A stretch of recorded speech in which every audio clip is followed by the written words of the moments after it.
Assalamualaikum warahmatullahi wabarakatuh. Suaranya sudah terdengar jelas belum? Waalaikumsalam warahmatullahi wabarakatuh. Terdengar, Bu? Baru berapa orang yang hadir? Baru 10 orang. Kita mulai saja ya, sudah 10.30. Hari ini kita akan membahas mengenai aturan-aturan perkuliahan dan gambaran umum apa yang akan kita pelajari selama 1 semester. Jadi tidak membahas langsung ke materi. Kemudian tadi sempat video saya putarkan itu untuk memberikan gambaran tentang peta dari computer science, di mana di dalamnya itu ada beberapa materi yang akan kita pelajari di mata kuliah matematika diskrit ini. Sebelum saya jelaskan mengenai aturan perkuliahan, kemudian absensi, kehadiran, dan lain sebagainya, mungkin juga sudah tahu nama saya, perkenalkan kembali. Nama saya Reni Rian Marliana. Kemudian saya dulu S1 dan S2-nya di Universitas Pajajaran. S1 Statistika, program studinya, kemudian S2 juga Statistika terapannya. Nah, sebelum saya bertugas menjadi dosen di Fakultas Teknologi Informasi di UNSAP ini, atau dulu kita kenal sebagai STEMIK Sumedang, saya sempat ikut project atau jadi outsourcing di PT Telkom R&D Center Bandung di 2010. Itu sedang ada project untuk kompetitor profiling, jadi membutuhkan tenaga statistik. Kemudian setelah selesai proyeknya diterima bekerja di Cardinal, mungkin Anda juga tahu kalau yang suka belanja jeans atau kaos atau kemeja dan lain sebagainya dari Cardinal. Nah, itu kantor pusatnya ada di Bandung. Dulu saya di bagian follow-up marketing SBU Jeans, memegang data analisis sesuai dengan program studi yang saya pelajari pada saat S1 dan S2. Kemudian saya ikut tes beasiswa lulus, kemudian setelah lulus S2-nya harus ada pengabdian karena menerima beasiswa. Pada saat itu pengabdiannya ditugaskan ke Politeknik Negeri Batam di program studi manajemen bisnis dan mengajar mata kuliah statistika. Nah, pada semester ini setelah dari Politeknik Negeri Batam ya, maksud saya di lolos tes CPNS di LDikti wilayah 4, kemudian ditugaskan di STEMIK Sumedang atau saat ini dikenal sebagai FTI Unsap di program studi Teknik Informatika. Nah, pada semester ini saya ditugaskan untuk memberikan mata kuliah matematika diskrit, walaupun program studinya dulu adalah statistika, tapi merupakan bagian dari matematika, jadi masih ada kaitannya erat dengan matematika diskrit. Nah, mungkin itu adalah perkenalan dari saya bagi yang ingin tahu penelitian terakhir yang sudah dipublikasikan secara resmi di jurnal artikel ilmiah.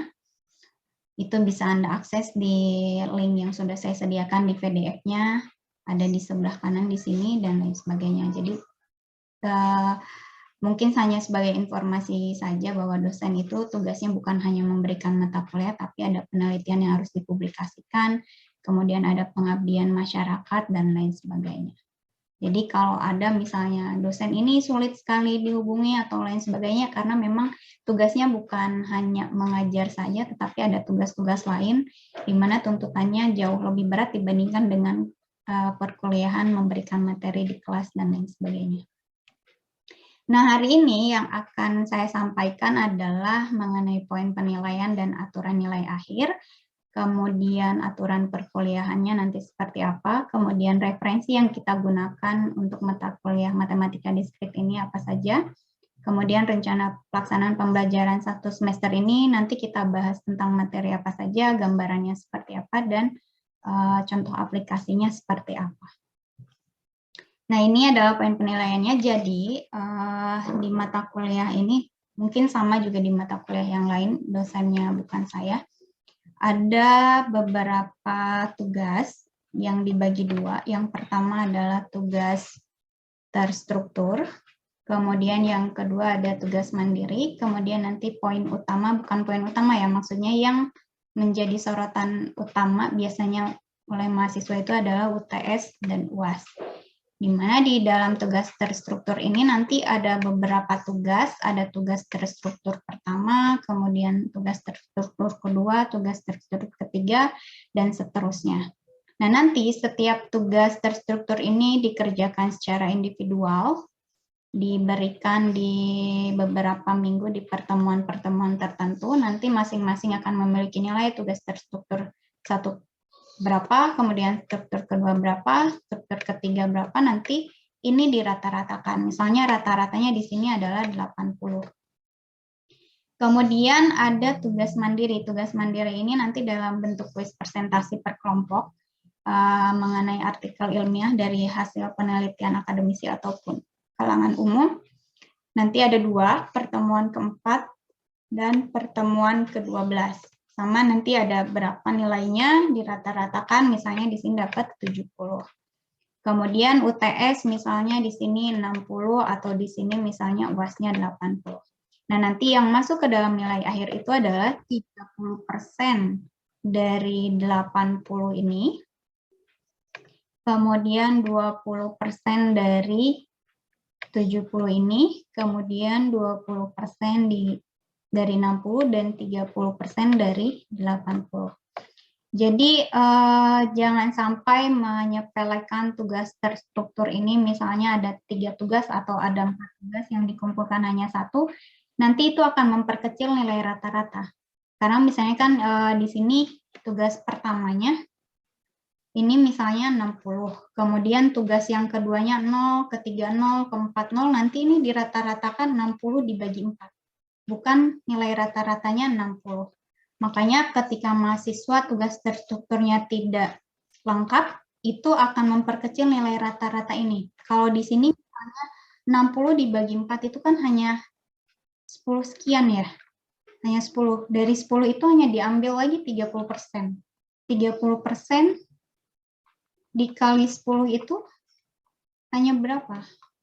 0, sekian.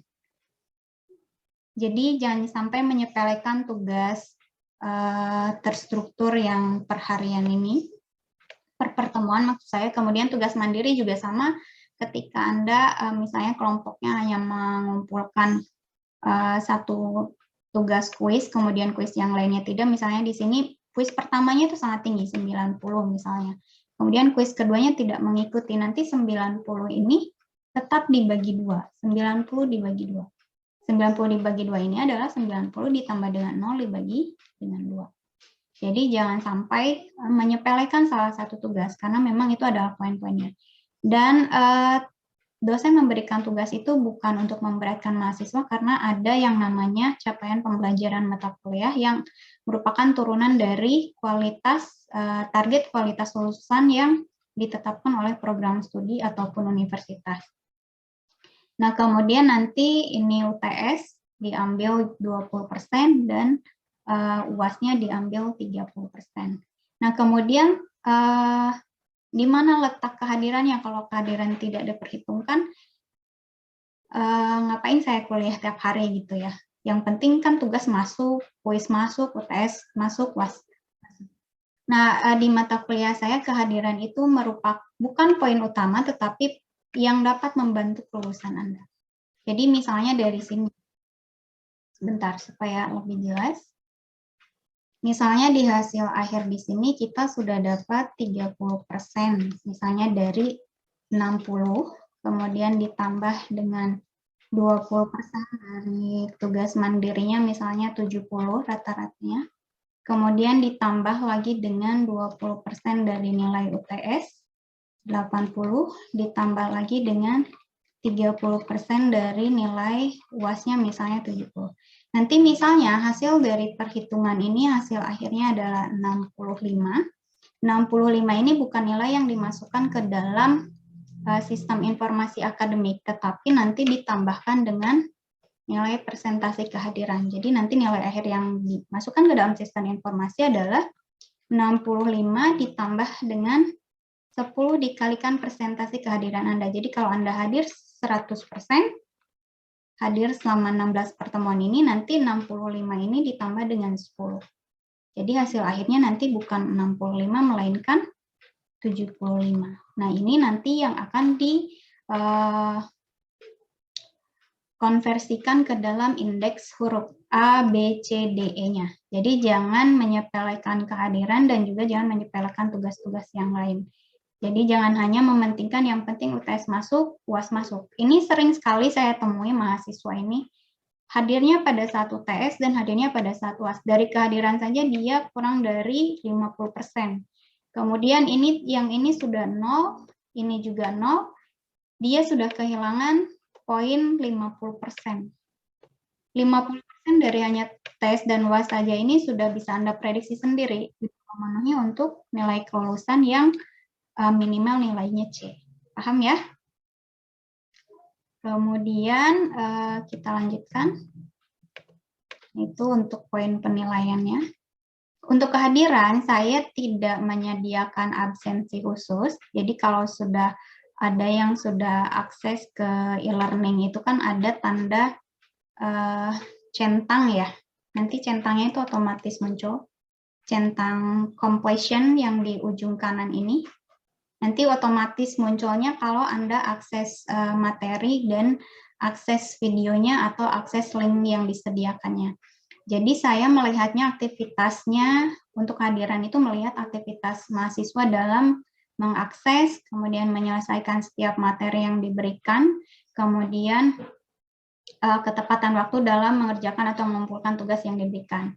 Kemudian jangka waktunya itu saya tidak menuntut Anda menyelesaikan materi, misalnya hari ini jadwalnya 10.30 sampai 12.10 harus selesai semua materi. Tetapi dalam rentang waktu aktivitas mingguan. Jadi misalnya hari ini adalah tanggal 1 Maret, ini 1 Maret. Kemudian rentang waktunya sampai dengan 7 Maret. Jadi aktivitasnya saya lihat Anda aksesnya di sini, rentang waktu ini. Jadi tidak melihat hanya dari jam 10.30 maksud saya ya, 10.30 sampai dengan 12.10 harus selesai semua, tidak. Jadi Anda bisa selesaikan kapan saja, yang penting tidak melebihi tanggal 7 Maret. Di 7 Maret itu paling telat Anda menyelesaikan atau mengakses materi dan semuanya yang ada pada pertemuan kali itu pukul 12 malam. Paham ya? Jadi saya harap dengan tenggang waktu yang aktivitasnya saya lihat aktivitas mingguan ini, tidak ada lagi alasan misalnya ada Bu saya kan sambil bekerja dan lain sebagainya. 1 minggu itu sudah sangat cukup karena kan hanya beberapa slide dan slide itu juga bisa dicicil ya, misalnya sedang kerja, sedang istirahat kan bisa diakses, dibaca sebentar, kemudian nanti yang lainnya bisa diakses besoknya dan lain sebagainya. Paham ya? Jadi tidak ada form khusus, tapi saya lihatnya dari completion yang centang hijau itu di ujung, dan centang hijau itu akan munculnya otomatis ketika Anda sudah mengakses materi atau videonya. Jadi kalau Anda cuma buka course tanpa klik materinya, tanpa klik videonya, itu tidak akan muncul. Jadi yang dilihatnya adalah aktivitas mengakses materinya, bukan aktivitas mengakses course-nya. Anda masuk ke kelas Matematika Diskrit kelas SI4B, tapi tidak mengakses setiap materi di pertemuannya, itu completion-nya tidak akan muncul dan dianggap tidak hadir. Paham ya? Kemudian, ini tadi saya jelaskan bahwa ada tugas mandiri, bobotnya kan 30%. Kalau di sini, memang saya tuliskannya 10, tapi sudah saya settingnya tidak 10 karena akan terlalu berat, terlalu banyak maksud saya, apalagi online ya. Nanti belum lagi tugas dari mata kuliah yang lain. Jadi kalau Anda sudah akses e-learning, kalau tidak salah saya settingnya 2-3 tugas terstruktur saja. Kemudian kalau kuis ini hanya 2 dan ini per kelompok. Kemudian ini CPMK bisa Anda lihat di RPS yang saya sediakan di atas. Rencana pembelajaran semester, capaian pembelajaran mata kuliah, Anda dituntut untuk menguasai apa, dan apa. Kemudian UTS dan UAS 20% dan 30%. Ini yang tadi saya jelaskan di nilai akhir yang sudah ditambahkan dengan kehadiran. Tadi ya misalnya kan 75 yang sudah ditambahkan dengan poin kehadiran. Poin kehadiran itu 10 dikalikan dengan persentasi kehadiran. Kalau Anda hadir 100% ya berarti ditambahkannya dengan 10. Tapi kalau misalnya Anda hadirnya hanya 75%. 75% dikalikan 10 itu hanya 7,5. Nanti 65 ditambah dengan 7,5 ini adalah 72,5. Nah, ini nanti yang dikonversikan terhadap huruf mutu di sini. Huruf mutu di sininya nilai A itu lebih besar atau sama dengan 80, kemudian B adalah 70 sampai dengan 79,99, C 55 sampai 69,99. Dikatakan lulus dari mata kuliah, dari sebuah mata kuliah itu minimal C. Jadi kalau Anda, semoga tidak ada yang dapat D atau F. Jadi kalau Anda dapat D, ini wajib mengulang di semester selanjutnya. Saya harap sih tidak ada yang mengulang. Kemudian ini aturan umum yang memang sudah menjadi sesuatu yang pasti Anda ketahui, jadi tidak boleh ada yang melakukan kecurangan, mencontek secara akademik, atau bekerja sama. Kalau di sini kan settingnya kuis adalah kelompok, jadi itu tidak dilihat. Kemudian UTS dan UAS, maka akan mendapatkan sanksi nilai 0. Ini sering saya temui sebelum ada kuliah online ataupun dulu masih kuliah seperti biasa di kelas, itu banyak sekali mahasiswa yang ketika saya berikan tugas, terutama kalau di teknik informatika saya memberikan mata kuliah statistik. Mungkin kalau Anda oleh Pak Yopi ya statistiknya. Nah, di mata kuliah tersebut ataupun di mata kuliah ini, di semester-semester yang sering saya temui itu, mahasiswa ketika diberikan tugasnya bukan tulis tangan, itu dia biasanya hanya copy paste dari milik temannya. Dari kalimat, dari tanda baca, dari spasi, dari format, bahkan ada yang tidak merubah nama teman yang diconteknya itu. Nah, jangan sampai seperti itu, karena itu adalah kecurangan akademik yang sekarang sudah bisa dituntut, namanya plagiarisme. Kemudian saya tekankan lagi atau saya ingatkan lagi, tidak ada perbaikan nilai, remedial, ataupun tugas pengganti. Jadi tadi di awal kan saya jelaskan ada beberapa tugas terstruktur. Ini misalnya tugas terstruktur 1, tugas terstruktur 2, tugas terstruktur 3, kemudian ada mahasiswa yang hanya mengumpulkan di tugas terstruktur pertama saja, ini tidak mengumpulkan, yang ini tidak mengumpulkan. Pada saat akhir semester dia nilainya kurang, misalnya, kemudian meminta perbaikan nilai atau meminta remedial atau meminta tugas pengganti untuk 2 tugas yang kosong ini, di mata kuliah saya tidak ada. Jadi tugas ini bisa Anda lengkapi sebelum UAS. Tugas yang Anda terlambat mengumpulkan itu bisa dilengkapi sebelum UAS dilaksanakan tanpa tugas pengganti. Jadi kalau Anda belum mengumpulkan 8 tugas misalnya, ya 8 tugas ini yang dikumpulkan, bukan diganti dengan 1 tugas. Paham ya? Dan itu pun namanya bukan tugas pengganti, tapi melengkapi tugas yang belum dikumpulkan. Jadi tidak ada istilah tugas pengganti, 8 tugas yang tidak dikumpulkan, minta diganti hanya dengan 1 tugas. Tidak ada istilah seperti itu karena ini untuk menerapkan disiplin dan juga keadilan dalam evaluasi pembelajaran mahasiswa.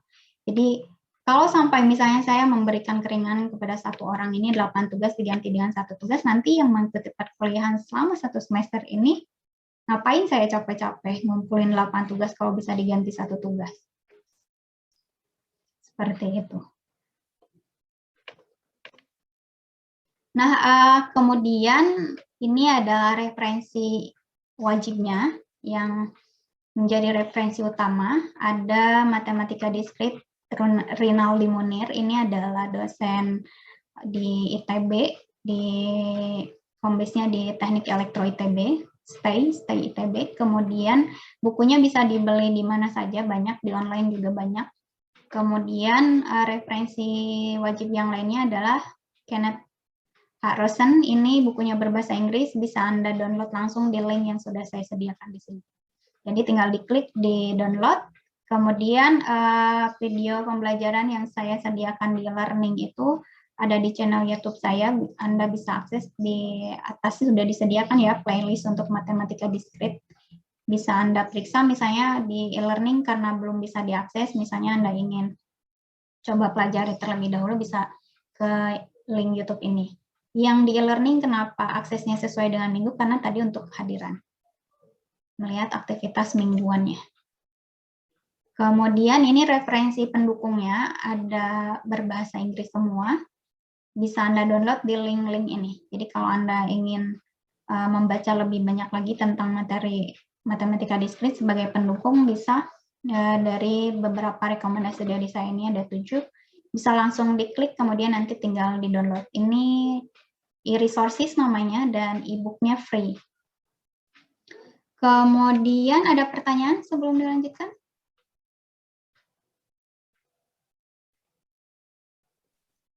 Tidak mungkin, Bu. Ya. Oke. Selanjutnya ada yang namanya electronic resources, sudah pernah dengar? Resources? Iya, Bu. Nah, ini nah ya. E-resources ini adalah sumber-sumber informasi yang bisa diakses secara elektronik.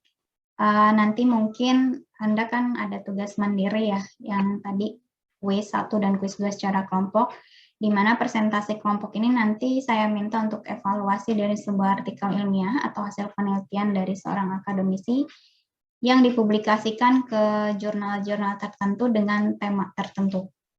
Nah, cara mencarinya bisa dipilih dari salah satu link di sini, ada misalnya Sinta. Sinta ini adalah milik Dikti ya. Dikti ini akreditasi, jadi jurnal-jurnal yang terdaftar di Sinta itu sudah terakreditasi biasanya. Akreditasinya kalau prodi kan ada akreditasi A, B, C, D, dan lain sebagainya. Kalau di Sinta itu 1, 2, 3, 4, 5, 6. Akreditasi paling tinggi itu Sinta 1. Kemudian Elsevier, kemudian ada Springer, dan ada juga Simago. Ini untuk mencari jurnal yang berbahasa Inggris. Kalau yang Sinta itu milik Indonesia, jadi semuanya kebanyakan berbahasa Indonesia, atau mungkin jurnalnya yang terindeks Sintanya juga adalah jurnal internasional.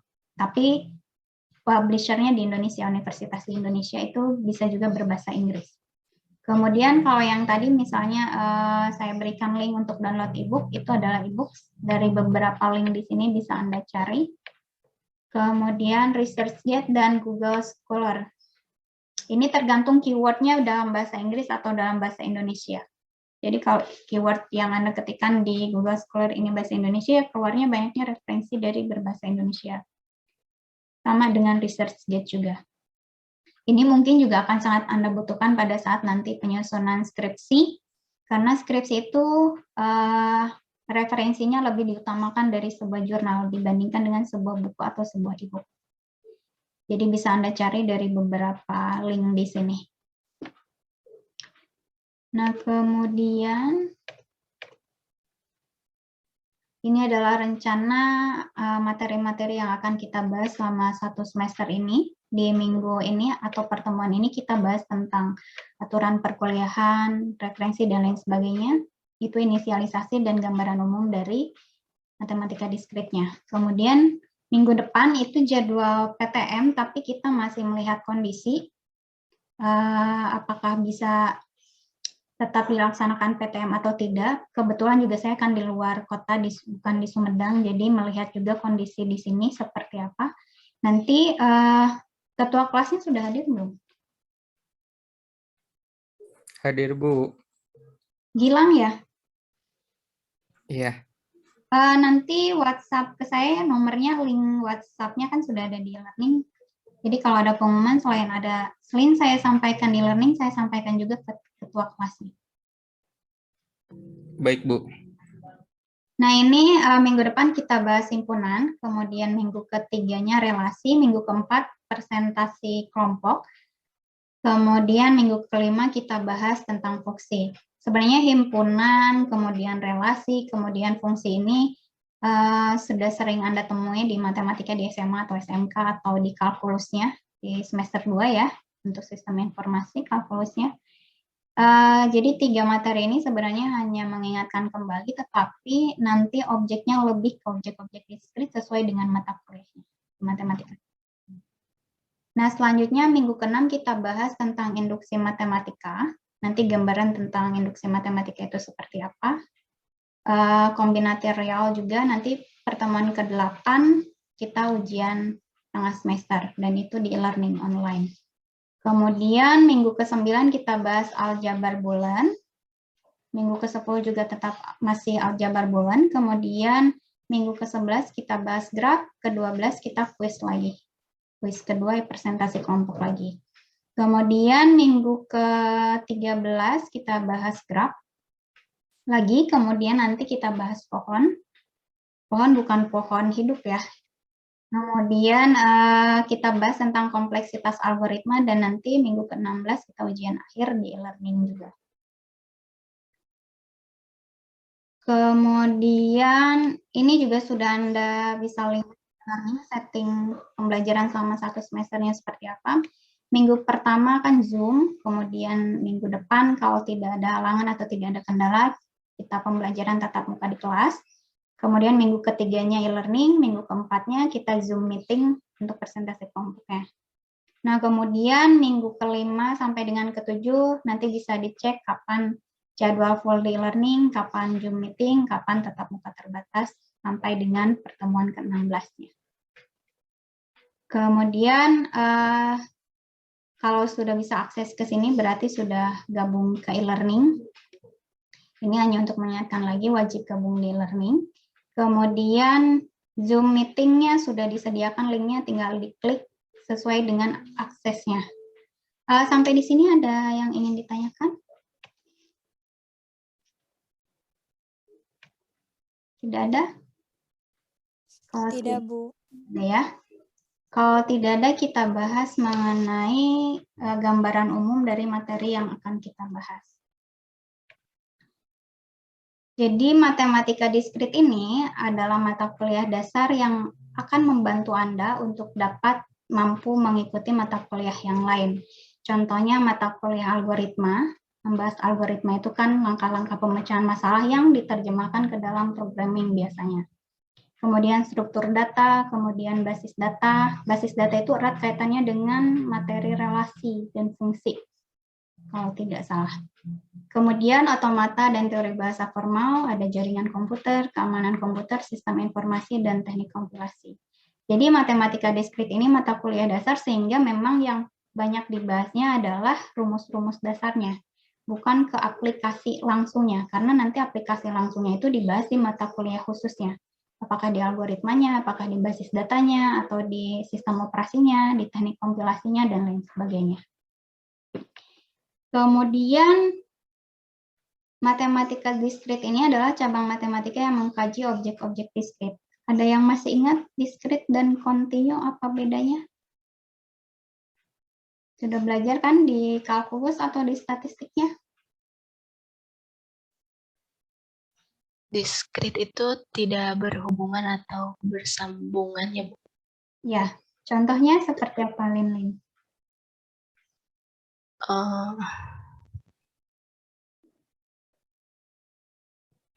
Misalkan kalau dari data di komputer, misalkan angka dengan gambar kayak gitu, Bu.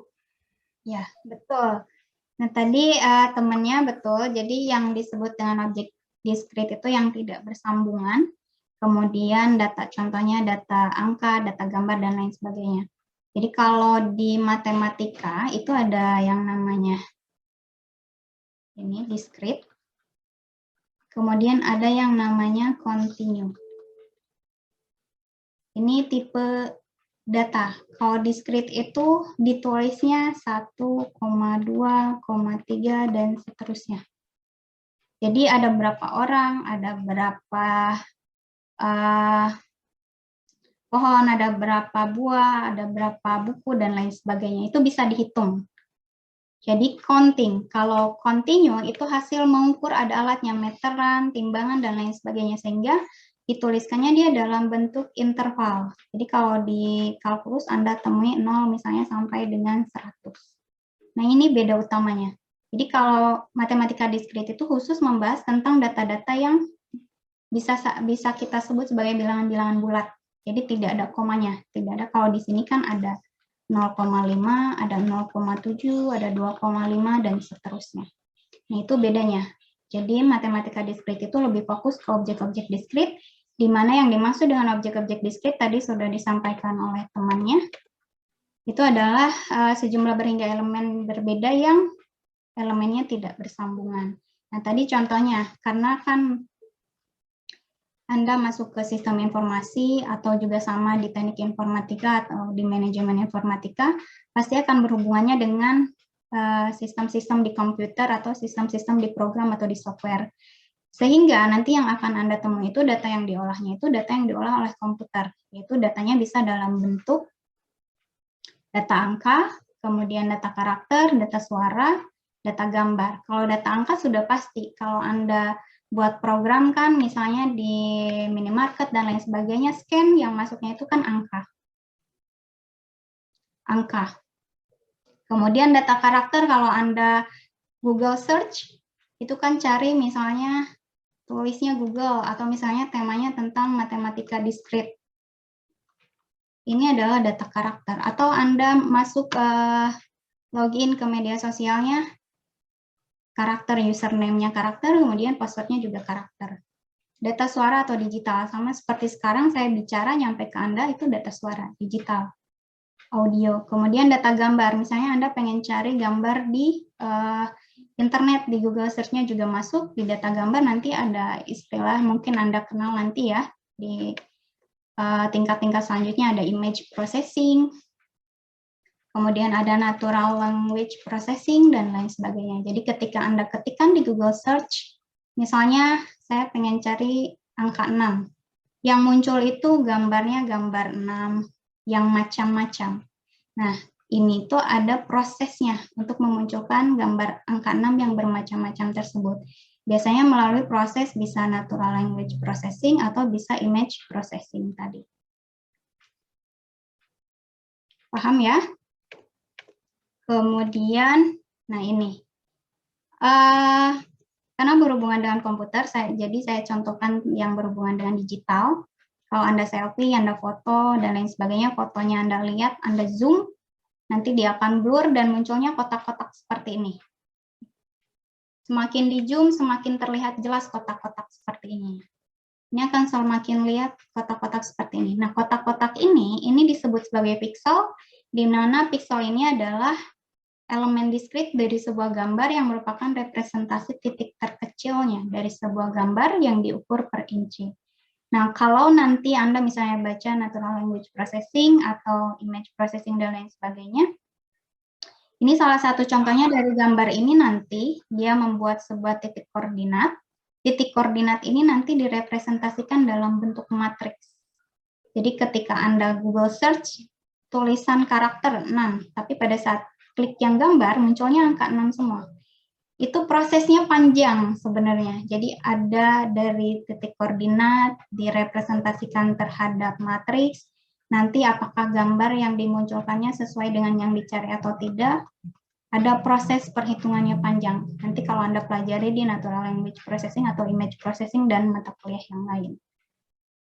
Nah, itu adalah contoh yang paling simpelnya. Kemudian contoh lainnya juga sering kita temui dalam kehidupan sehari-hari. Contohnya ada pertanyaan berapa banyak kemungkinan jumlah password yang dapat dibuat dari 8 karakter. Jadi kalau Anda login ke media sosial itu kan diminta username. Username atau Anda buat akunnya diminta username, kemudian diminta juga password. Username ini biasanya kan kalau Anda lihat dia harus membentuk beberapa karakter, kemudian kalau muncul karakter yang sama dia sudah bilangnya sudah terpakai. Anda harus cari lagi username yang lain. Password juga sama, ada ketentuannya apakah ada kombinasi dari huruf kapital, huruf kecil, dan lain sebagainya. Nah, pembentukan username atau password ini salah satu contoh paling simpel dari kombinatorialnya. Berapa banyak kemungkinan password yang dapat dibuat dari 8 karakter dan lain sebagainya. Kemudian misalnya, kita memiliki sebuah permasalahan, kemudian permasalahan itu dapat diselesaikan menggunakan sebuah algoritma. Algoritma itu adalah langkah-langkah pemecahan masalah. Nah, algoritmanya itu ada beberapa macam langkah. Cara menyelesaikan masalah itu kan bisa berbeda-beda, tetapi hasilnya tetap sama. Algoritma pertama, algoritma kedua, algoritma ketiga. Ini dibandingkan mana yang paling baik. Mana yang paling baik algoritmanya dalam menyelesaikan masalah itu. Nah, kalau di sini nanti di mata kuliah ini akan dihubungkannya dengan algoritma tentang kompleksitas waktunya. Jadi nanti mungkin Anda pelajari di data mining. Di data mining itu ada clustering. Sebentar. Ada clustering, kemudian ada juga ini, kemudian ada juga decision tree. Sudah pernah dengar? Clustering itu adalah pengelompokan objek berdasarkan kesamaannya atau berdasarkan similarities-nya. Nanti di clustering ini hanya salah satu contohnya saja yang saya tuliskan. Ada algoritma K-means. Kemudian ada juga algoritma K-nearest neighbors. Jadi ada dua algoritma ini sama-sama tentang clustering, pengelompokan objek diskrit atau pengelompokan objek yang lain berdasarkan tingkat kesamaannya. Nanti bisa dibandingkan algoritma mana yang paling baik, apakah menggunakan algoritma K-means atau algoritma K-nearest. Nah, di dalam matematika diskrit yang akan dipelajari untuk memilih algoritma mana yang paling baik itu adalah waktu eksekusinya atau kompleksitas waktu dari algoritma ini. Jadi ketika Anda sudah buat algoritma K-means di programming, kemudian dieksekusi, hasilnya berapa detik misalnya, hitungannya dalam detik misalnya. Misalnya yang ini 70 detik atau 1 menit lebih. Kemudian yang nearest dieksekusi berapa detik, misalnya 60 detik. Nah, nanti dilihat mana yang paling baiknya dilihat dari kompleksitas waktunya. Nanti akan kita pelajari di kompleksitas algoritma di pertemuan ke-15. Decision tree juga sama. Di sini ada algoritma C4.5, kemudian ada PSO, dan lain sebagainya. Jadi yang dipelajari itu bukan tentang bagaimana kita membuat algoritmanya di matematika diskrit itu, tapi membandingkan algoritma yang sudah ada. Nah, cara membuat algoritmanya itu dipelajari di mata kuliah lain, algoritmanya. Jadi kalau di matematika diskritnya hanya membandingkan beberapa algoritma, kemudian dilihat kompleksitas waktunya mana yang terbaik, itu yang kita kategorikan sebagai algoritma yang terbaik, dilihat dari kompleksitas waktunya. Kemudian contoh yang ketiganya, misalnya kita masuk ke sebuah kompleks, ini perumahan ya, bukan perubahan. Kompleks perumahan itu kan banyak sekali jalan, ada perempatan, ada pertigaan, ada dan lain sebagainya. Misalnya ini ada orang yang tanya, bisakah kita melalui semua jalan di sebuah kompleks perumahan tepat hanya sekali? Jadi kita punya kompleks perumahan, ini banyak sekali perumahan, kemudian ada beberapa jalur yang banyak sekali seperti ini. Kemudian ada lagi kan jalannya perempatan misalnya seperti ini. Nah, apakah kita bisa melalui semua jalan tanpa putar balik maksudnya? Jadi melewati jalur ini hanya sekali, tidak dari misalnya mentok di sini putar balik cari lagi jalan, tidak seperti itu. Nah, ini nanti akan masuk ke dalam graf, materi graf yang akan kita pelajari. Sampai sini ada pertanyaan? Sudah terbayang matematika diskrit? Kemudian tadi sudah sempat kita singgung bahwa ada dua tipe data, ada discrete, kemudian ada continue.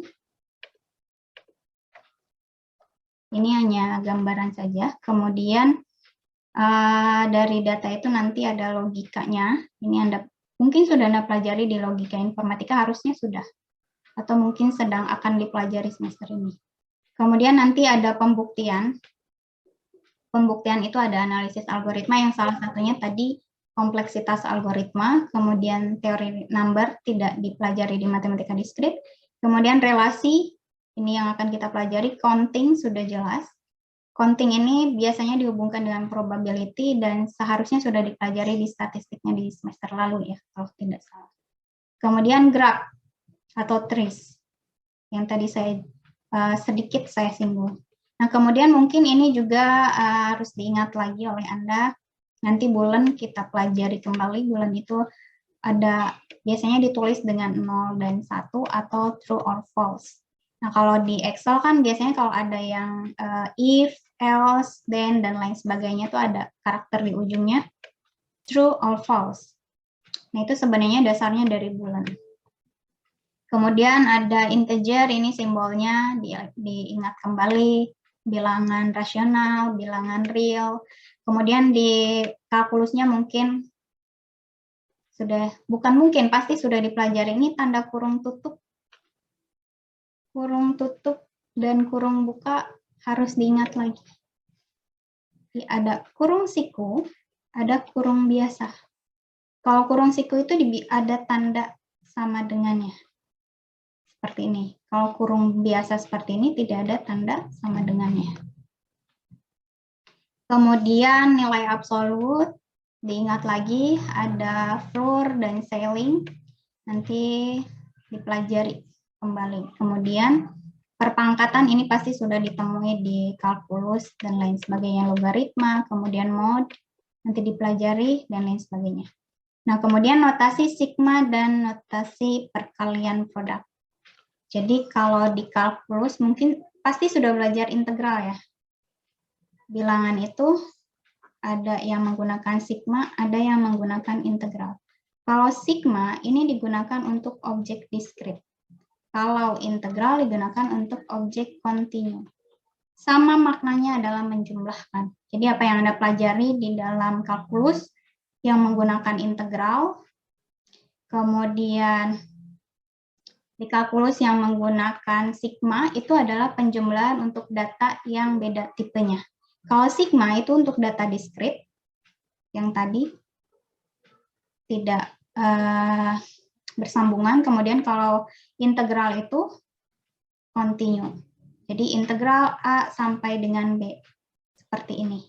Tapi kalau sigma itu kan di bawahnya, 1 sampai dengan misalnya N-nya 100. Jadi fungsinya sama sebenarnya sigma dan integral itu untuk menjumlahkan, tapi tipe datanya yang beda. Sigma untuk data diskrit, integral untuk data kontinu. Tapi aplikasi integral memang bukan hanya untuk menjumlahkan saja. Misalnya di statistik integral bisa digunakan untuk mencari peluang.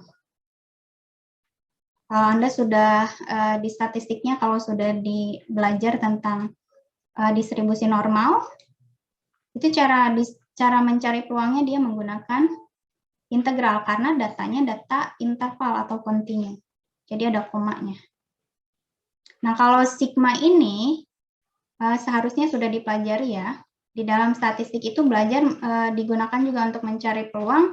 Peluangnya di mana datanya adalah diskrit, yang di mana salah satu contohnya adalah distribusi Poisson. Sudah pernah dengar di statistiknya? Poisson itu tulisannya seperti ini. Bukan poison, tapi Poisson dibacanya. Kemudian ada distribusi binomial.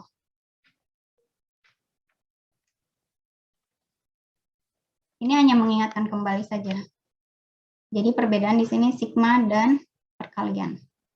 Kalau tanda seperti pi ini adalah untuk produk perkalian. Nah itu yang mungkin harus Anda ingat kembali nanti yang digunakan di dalam matematika diskrit. Kemudian kita lanjutkan untuk gambaran umumnya. Yang tadi saya sebutkan minggu depan kita bahas simpunan. Sebenarnya simpunan ini juga sudah Anda pelajari di SMA atau SMK. Ada hukum identitas, kemudian komplemen, ada involusi, dan lain sebagainya.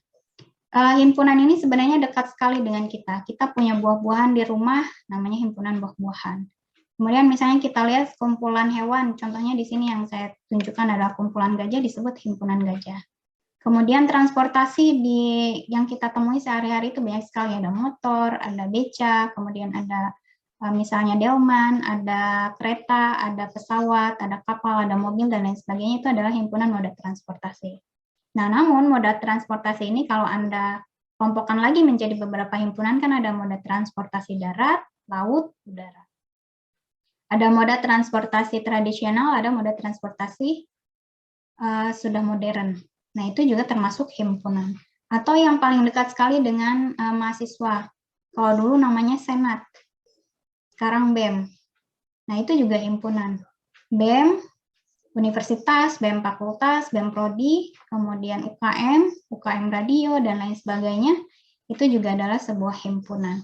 Atau misalnya Anda punya perangkat komputer.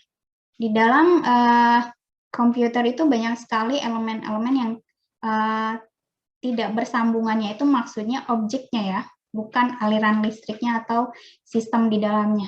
Itu juga, komputer juga adalah sebuah himpunan. Ada mouse, ada CPU-nya, ada monitornya, dan lain sebagainya. Itu adalah satu himpunan juga.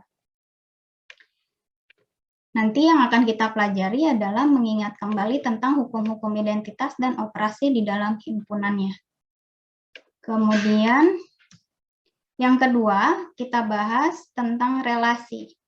Relasi ini erat kaitannya dengan basis data biasanya dan struktur data. Jadi kalau di basis data, seingat saya, itu membahas tentang menghubungkan beberapa tabel data berdasarkan hubungan tertentu. Nah, hubungan itu disebut sebagai relasi. Contohnya di sini, ini adalah nama mahasiswa. Kemudian yang ini adalah kode mata kuliah. Relasinya apa? Misalnya adalah mata kuliah yang diambil oleh mahasiswa di semester genap sekarang misalnya. Si Amir ini ternyata mengambil 2 mata kuliah. 2 mata kuliah, Amir ini ambil mata kuliah IF 251 dan IF 323. Nah, itu adalah relasinya. Relasinya apa? Mata kuliah yang diambil oleh mahasiswa di semester genap misalnya.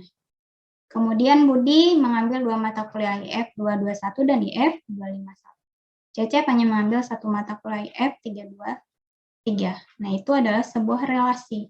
Anda juga dengan teman, kenapa bisa disebut teman? Relasinya apa ya? Pertemanan. Atau misalnya perusahaan A dan perusahaan B saling bekerja sama, itu adalah relasinya, bekerjasama. Nah, di dalam relasi, nanti kalau relasi khusus itu disebut sebagai fungsi yang sudah sering Anda temui di matematika atau di kalkulus. Bedanya, kalau di dalam relasi ini, si domainnya, ini saya hubungkan dulu dengan domain dan range lagi, karena akan selalu dibahas. Si domain ini bisa berpasangan lebih dari 1 terhadap range-nya. Jadi si Amir ini ada 2. 251 dan 323. Kemudian si Budi ini 2 juga, IF 221 dan 251. Si Cecep hanya 1 kebetulan di sini. Nah, itu adalah relasi. Kalau yang Anda pelajari di kalkulus, itu biasanya disebut sebagai fungsi. Kenapa disebut sebagai fungsi? Karena hanya memiliki satu hasil. Jadi si domain di sini hanya bisa dipasangkan dengan satu nilai di range-nya. Kenapa? Karena misalnya X kuadrat, 1 kuadrat ya nilainya 1. Ada yang dipasangkan 1 kuadrat dengan 0 range-nya, tidak seperti itu. Nah, itu adalah fungsi. Tapi si nilai range-nya ini bisa dipasangkan terhadap lebih dari 1 domain. Contohnya, minus 1 kuadrat itu 1. Positif 1 kuadrat itu 1. Range-nya sama-sama 1, tetapi domainnya berbeda. Nah, itu disebut sebagai fungsi. Jadi, bedanya kalau relasi, si domain ini bisa dipasangkan lebih dari 1, kalau fungsi domain hanya bisa dipasangkan dengan 1 range. Tapi kalau range-nya di dalam fungsi, itu bisa untuk lebih dari 1 domain. Contohnya untuk fungsi, ini nanti kita bahas juga. Jadi kalau tadi apa yang menghubungkan tabel A dan tabel B itu adalah relasi, di mana si domainnya bisa berpasangan lebih dari satu terhadap range-nya. Nah, kalau fungsi itu si domainnya hanya berpasangan dengan satu. Tetapi si range bisa untuk lebih dari satu domain. Contohnya, misalnya kita bahas tentang anak dan ibu kandung, pasangan anak dan ibu kandung. Nah, ini ibu kandung, misalnya Ibu Smith, kemudian anaknya ada 2. Domainnya ada 2, tetapi setiap domain ini hanya berpasangan terhadap satu range. Nah, itu adalah fungsi. Jadi si Ami dan anak ini maksud saya adalah kakak beradik dengan satu ibu kandung, kemudian Jocelyn dan Daphne juga kakak beradik dengan satu ibu kandung, dan Jenny mungkin ini disebut sebagai anak tunggal, ibu kandungnya hanya satu. Paham ya? Jadi bedanya seperti itu. Relasi dan fungsi itu adalah bagian dari relasi, tetapi relasi tidak selalu disebut sebagai fungsi. Kemudian induksi matematik ini yang tadi berhubungan dengan rumus, pembuktian atau proof. Tadi kan ada induction. Nah, kalau misalnya kita buat programming menjumlahkan data misalnya ya, datanya di sini misalnya ada 1000 data yang kita input ke dalam program. Kemudian tidak mungkin saya buat programnya 1 ditambah 2 sama dengan 3, kemudian 3 ditambah 4 sama dengan 7, ini Anda tuliskan di dalam programnya seperti ini, akan membutuhkan waktu yang lama dan tidak efektif. Nanti ada perumusan tertentu yang mungkin di SMA atau SMK disebut sebagai rumus cepat, misalnya rumus cepatnya N plus N1 dibagi 2, seperti ini.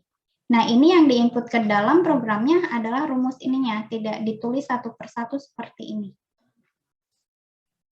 Jadi tidak ditulis misalnya data I plus 1 dan seterusnya, nanti ditambah lagi dan seterusnya. Tapi menggunakan rumus akhir seperti ini. Nah, untuk membuktikan bahwa memang rumus ini bisa digunakan untuk menjumlahkan bilangan dan memang tepat, akurat, ini dibuktikan bisa menggunakan induksi matematik. Jadi induksi matematik itu nanti kita kenal sebagai di sini disebut sebagai basis. Kemudian nanti misalnya di sini adalah langkah ke K, yang ini langkah K plus 1. K plus 1-nya. Jadi di basis, di suku pertama saya buktikan dulu bahwa memang rumus ini betul. Kemudian kalau sudah betul berarti di data yang kedua sudah betul, data kedua dia jatuh lagi, ini disebut sebagai efek domino. Jadi kalau langkah sebelumnya sudah betul, nanti langkah selanjutnya dia ikut jatuh sampai langkah ke K. Langkah ke K kita buktikan dulu lagi, apakah betul rumus ini bisa digunakan atau tidak. Nanti kalau langkah ke K memang sudah betul, nanti kan dia akan jatuh lagi, langkah ke K plus 1-nya sudah betul atau tidak. Nah, ini adalah induksi matematik. Jadi kenapa digambarkan sebagai efek domino? Karena setiap sukunya, kalau suku kedua ini akan betul kalau suku ke-1 sudah betul. Suku ketiga akan betul kalau suku kedua sudah betul. Atau misalnya kalau kita naik tangga, tidak mungkin misalnya kita hanya melangkah 1 langkah di sini sudah ada di atas posisinya. Kita bisa mencapai posisi atas kalau sudah melalui posisi yang sebelumnya. 1 langkah, kemudian langkah lagi, melangkah lagi sampai dengan tahap yang paling akhirnya. Seperti itu. Nah, induksi matematik itu memangkas langkah ininya di dalam programmingnya nanti. Memangkas semua langkah ini dan memangkas ini yang jatuh sepanjang ininya. Jadi sampai ke ujungnya saja. Nah, maksud dari induksi matematika itu seperti itu. Jadi membuktikan sebuah formulasi atau rumus atau algoritma misalnya tanpa melihat satu persatu setiap langkahnya. Itu untuk memangkas dari langkah yang banyak sekali di sini. Itu adalah induksi matematik yang akan kita pelajari. Kemudian bukan contoh materi yang akan kita bahas selanjutnya adalah kombinatorial. Kombinatorial ini sudah sempat saya singgung tadi di awal. bagaimana kita membentuk sebuah username dari beberapa karakter, kemudian bagaimana kita membentuk sebuah password dari beberapa karakter. Nah, itu dipelajari oleh kombinatorial. Masih ingat ya, di kombinatorial itu kan ada ini kombinasi 2 dari 10 atau permutasi 2 dari 10. Jadi kalau di permutasi itu urutannya dilihat, kalau di kombinasi urutannya tidak dilihat. Ini kalau lihat di rangka ini, atau ini contoh dari sebuah pohon yang nanti kita pelajari, membentuk sebuah kombinasi, misalnya ini membentuk 5 karakter dari 2 huruf A dan B. Dipasangkan dulu dengan A dan B tahap pertama. Kemudian selanjutnya sampai dengan terbentuk 5 karakter. Nah, ini adalah kombinasinya. Tapi kalau Anda lihat ini urutannya A, B, B, A, kemudian A, B, B, B, B, dan seterusnya. Kalau urutannya ini diperhatikan, jadi dianggap tidak sama, itu masuknya ke permutasi. Tapi kalau urutannya dianggap sama, maksud saya urutannya tidak diperhatikan, misalnya mahasiswa pertama dan kedua, atau mahasiswa kedua dan pertama, ini dianggap satu kelompok, itu masuknya ke kombinasi. Nah, kombinatorial ini biasanya dimanfaatkan oleh hacker. Jadi ketika ingin nge-hack misalnya sebuah sistem, itu kan melihat password di sini ya, dan username-nya juga. Jadi karakter pertama kalau Anda lihat di film-film ya, itu kan kalau lihat program yang dimunculkan pada saat mau hacking itu kan berubah dengan cepat, huruf atau angkanya nanti berhenti di huruf yang sudah betul. Kemudian huruf karakter pertama sudah betul, nanti yang ini bergerak terus secara cepat, walaupun di dalam film itu kan dimunculkannya secara bersama. Ini bergerak, bergerak. Nanti ini sudah betul, misalnya huruf A, yang pertamanya, kemudian yang kedua dia cari lagi, misalnya huruf B, dan seterusnya. Apakah karakternya boleh sama atau tidak dalam semua karakter? Inilah salah satu dasar yang digunakan oleh hackernya. Walaupun secara akademik itu tidak diperbolehkan. Itu contoh yang paling simpel. Username juga sama. Jadi kalau hacker itu dituntut untuk bisa, ini salah satu dasarnya, dan digabungkan dengan materi-materi yang lain. Jadi kombinatorialnya ada berapa banyak kemungkinan. Misalnya dari huruf, ada 26 huruf, dibentuk 8 karakter, nanti ada berapa permutasi atau berapa kombinasi, dia harus membentuk ribuan kombinasi itu, mana yang cocok dengan password yang dibutuhkan. Tapi tantangannya adalah jangan sampai dia terdeteksi dan jangan sampai dia terblok ketika salah enter yang password yang ini, kombinasi password yang pertama ternyata dia salah, terdeteksi, dia kena blok. Kalau hacker seperti itu. Kemudian itu contoh untuk kombinatorial ya. Selanjutnya aljabar boolean. Aljabar boolean ini yang paling dekat yang sering kita temui dalam kehidupan sehari-hari adalah dari jam digital. Kalau Anda lihat jam digital, di balik mesin-mesinnya itu kan suka ada yang garis-garis, kemudian ada yang bekas solder dan untuk solder dan lain sebagainya. Itu sebenarnya ada aliran-aliran listrik yang menggunakan aljabar boolean. Ketika saklarnya dibuka, listriknya masuk atau tidak. Nanti kan dari baterai dan lain sebagainya. Nah, itu yang akan kita pelajari adalah aljabarnya, aljabar booleannya. Jadi bukan ke aplikasi ke sini ya. Nanti apakah dia digabungkan atau dipilih, ini input. Kemudian ini adalah outputnya. Nanti aljabar booleannya dalam bentuk persamaan seperti ini. Ini akan berhubungan dengan logika informatika. Benar dan benar, ya benar. Benar dan salah, benar, dan seterusnya.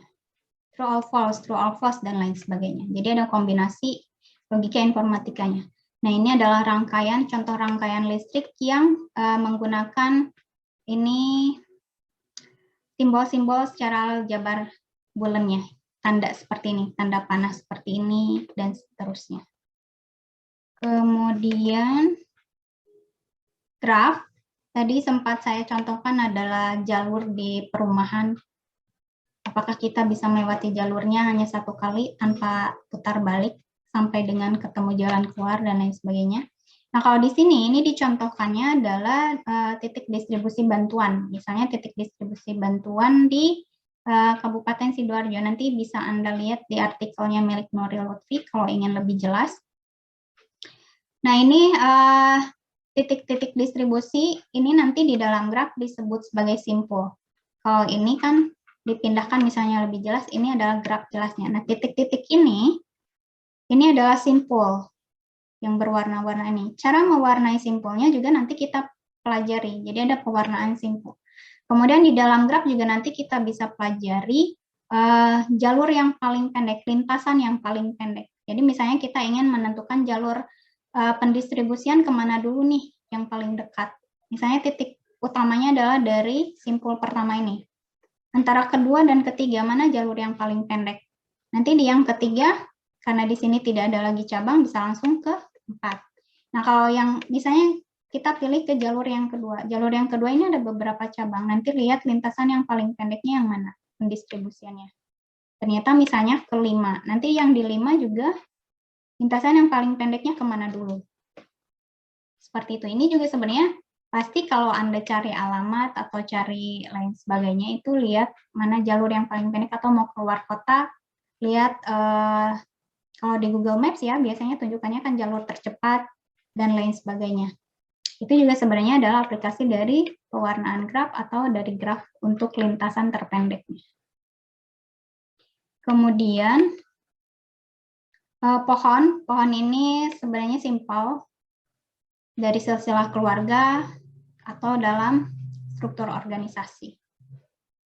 Nanti kan biasanya kalau di web dibuatkan struktur organisasinya seperti apa dan lain sebagainya. Jadi ini yang paling simpel adalah tentang pohon. Nanti pohon juga ada pewarnaan pohon seperti graf tadi. Kemudian yang terakhir adalah kompleksitas algoritma yang tadi sudah sempat saya singgung, kan ada waktu eksekusinya ini, waktu komputasi, kemudian ada ukuran masukan datanya. Jadi semakin ke kanan itu datanya semakin tinggi, semakin ke atas waktu eksekusinya semakin lama. Nah, misalnya di sini ini adalah algoritma A, algoritma B, algoritma C, dan algoritma D. Menurut Anda mana yang paling baik? Ada yang bisa jawab?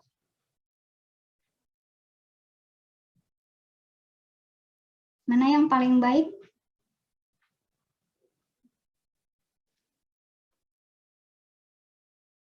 Ada yang bisa jawab? Lihat. Kalau dilihatnya dari waktu eksekusi, yang paling baik itu yang paling landai.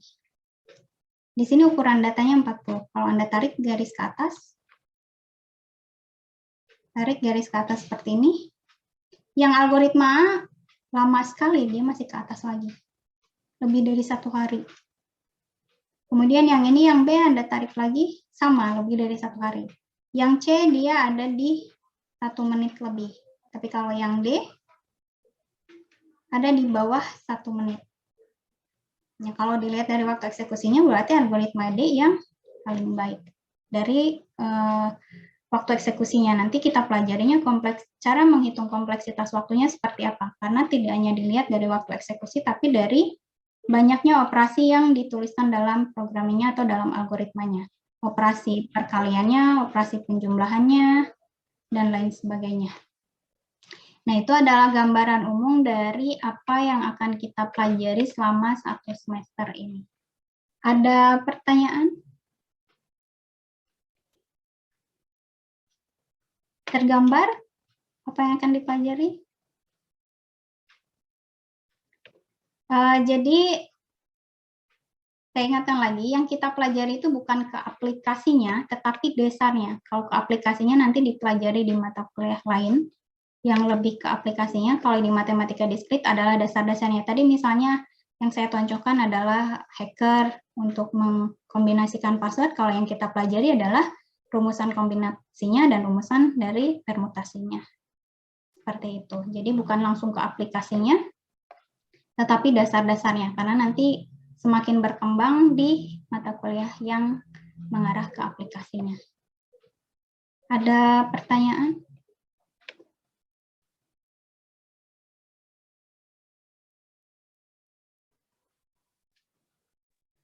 Cukup Tidak ada? mungkin, Bu.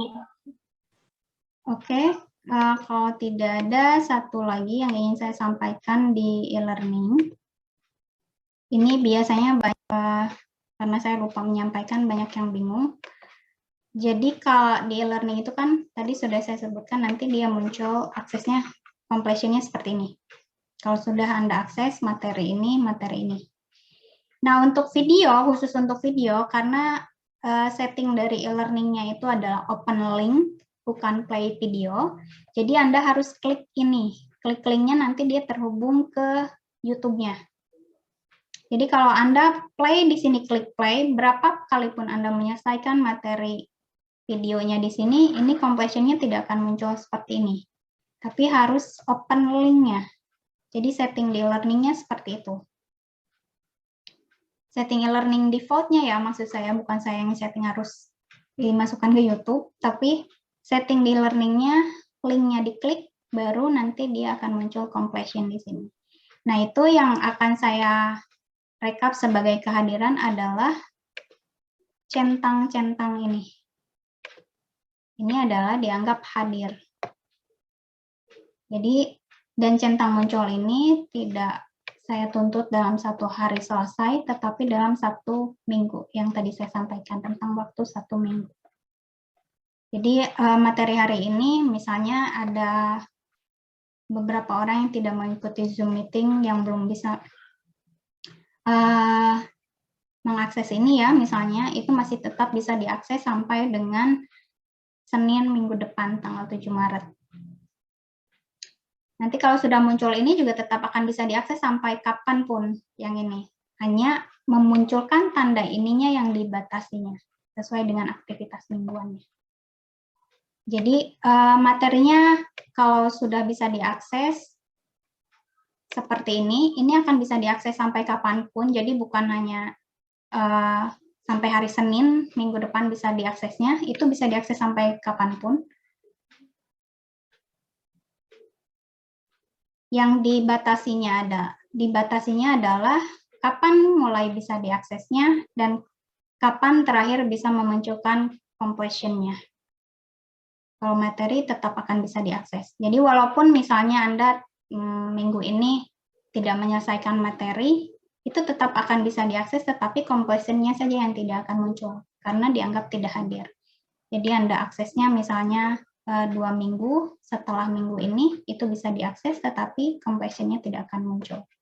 Nah, jadi saya ingatkan untuk video, untuk memunculkan completion untuk kehadirannya, itu bukan play video di e-learning, tetapi klik open link ini.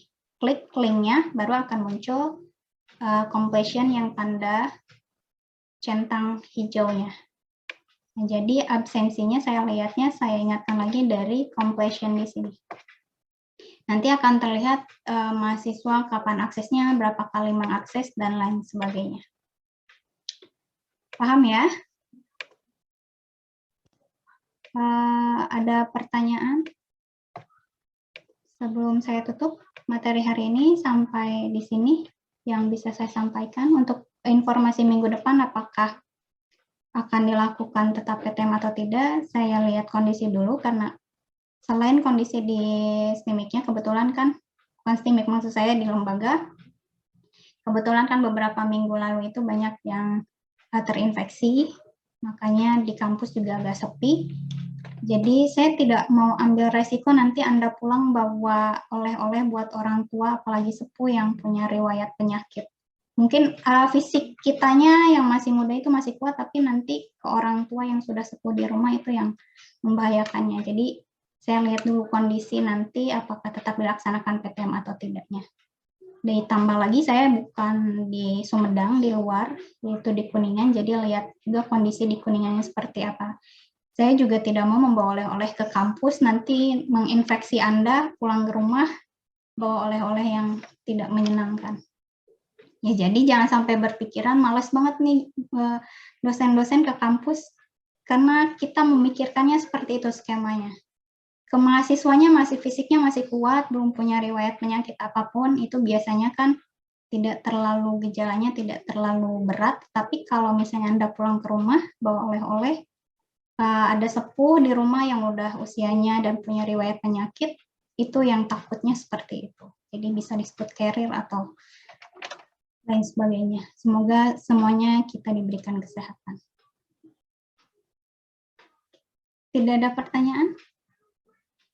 Sudah cukup? Ada Bu mungkin Ya. untuk misalkan nanti kalau ada tugas struktur misalkan atau tugas apapun, misalkan tugasnya itu boleh atau diharuskan menggunakan tulis tangan atau misalkan bisa disesuaikan menggunakan Microsoft Office Word. Gitu. Itu nanti tergantung yang saya berikan. Di e-learning-nya nanti ada informasi. Apakah harus ditulis tangan atau dikerjakan langsung di e-learning. Jadi ada yang dalam bentuk ujian online langsung di e-learning dikasih waktu misalnya 60 menit harus sudah selesai dan lain sebagainya. Nanti kalau misalnya saya kasih soal mintanya ditulis tangan nanti yang dikumpulkannya bisa dalam bentuk foto atau di-scan dalam bentuk PDF. Kalau scan kan sudah bisa ya dari handphone, jadi tidak harus punya alat scan dan lain sebagainya. Sekarang sudah bisa difoto, dikonversi jadi PDF juga bisa. Jadi nanti untuk apakah menggunakan Microsoft Word, ditulis tangan atau lain sebagainya, tergantung tugas yang saya berikan, nanti ada instruksinya. Paham ya? Ya, baik. Ya, paham. Terima kasih. Ada lagi yang lain? Saya Ibu. Ya, Fitri. Untuk tugas kelompok atau tugas lainnya bisa kayak konsultasi nggak ke Ibu gitu? Bisa. Jadi selain tugas kelompok dan lain sebagainya, itu kan linknya sudah saya sediakan di e-learning ya. Bagi siapapun misalnya ada yang masih belum paham materinya dan lain sebagainya, bisa langsung tanyakan ke saya di link WA itu, tetapi catatannya di jam kerja, jadi jam 8 sampai jam 16. Nanti kalau misalnya Anda WA ke sayanya malam, itu pasti dibalas, tapi besoknya sesuai jam kerja. Paham ya? Jadi boleh kalau ada yang materinya masih kurang paham, atau misalnya tugasnya, instruksinya menurut Anda belum jelas dan lain sebagainya, mau konsultasi, boleh hubungi saya via WA. Saya sarankan sih langsung via WA, jangan pakai forum diskusi di e-learning, karena e-learning-nya tidak memberikan notifikasi, maupun lewat email maupun lewat Moodle yang itu nggak ada notifikasi masuk. Jadi kadang sering terjadi mahasiswa di semester-semester lalu post di forum diskusi, tetapi karena tidak masuk notifikasinya ke saya, di mana saya ada kegiatan lain, itu tidak real time saya bacanya atau saya balasnya. Kadang beberapa jam atau besoknya baru bisa saya balas, atau beberapa hari kemudian baru bisa saya balas. Paham ya, Fitri ya? Ibu, kalau buat konsultasi langsung gimana Ibu? Konsultasi langsung ke kampus maksudnya? Ya, tetap muka sama Ibu. Oh, itu nanti sesuai dengan jadwal. Jadi pertemuan pertama kita kan besok ya, PTM. Nah, kalau pertemuan minggu kedua maksudnya, minggu depan itu kan jadwal PTM, tapi saya lihat dulu kondisinya. Nanti kalau misalnya ingin konsultasi, itu juga harus sesuai dengan jadwal PTM-nya. Atau mungkin ketika saya memang ada di kampus. Nah, karena kan di kampusnya juga terbatas, jadi saya juga masih jarang ke kampus. Paham ya? Jadi kalau ingin konsultasi langsung itu lihat jadwal PTM dulu. Jadi sesuai dengan jadwal PTM pada saat Anda ke kampus dan lain sebagainya. Paham? Yang lain? Ada lagi?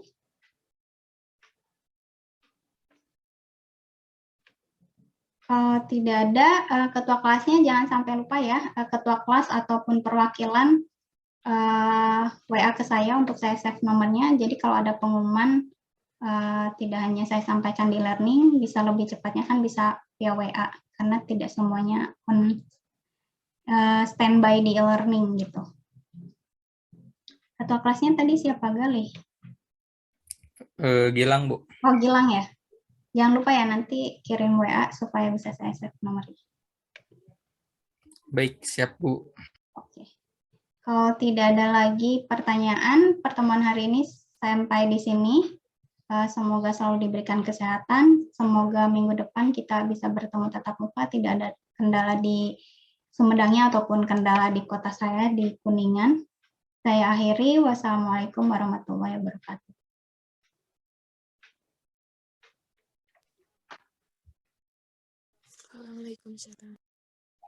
Waalaikumsalam warahmatullahi wabarakatuh. Waalaikumsalam warahmatullahi wabarakatuh. Waalaikumsalam.